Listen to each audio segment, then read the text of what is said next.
Welcome to Philosophy and Critical Thinking, the basics. In this video, we're going to be discussing ethics, virtue ethics.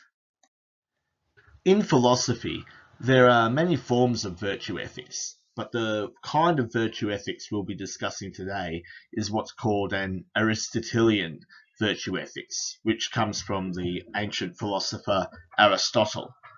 The virtue ethics here is in contrast to utilitarianism and Kantian ethics.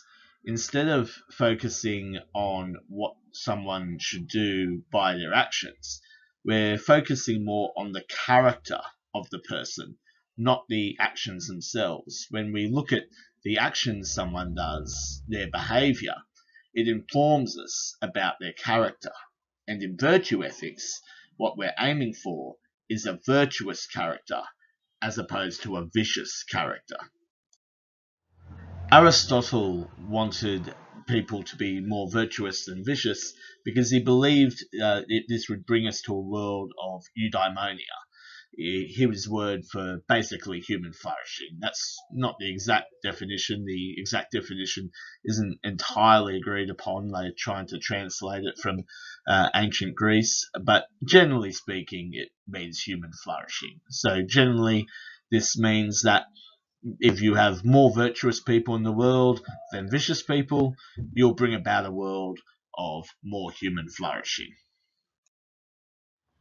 So a virtuous person is someone whose character falls more in line with virtues, and a vicious person is whose character falls more in line with vices.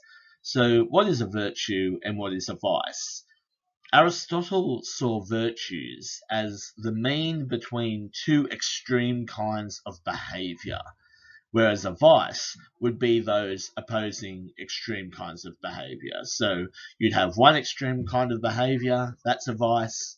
You'd have another extreme kind of behavior, that's also a vice.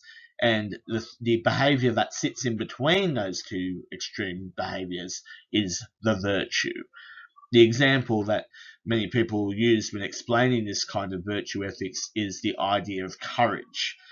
The reason why Aristotle would see the behavior of courage being a virtue is because on one extreme would be acting cowardly, which would be a vice, and the other extreme would be being rash, which would also be a vice. So he saw courage as the behavior which sat between being rash and being cowardly.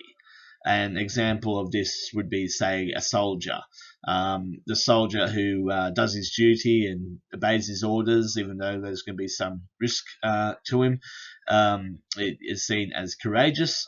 If the soldier ran away and deserted the army, they'd see that as cowardly.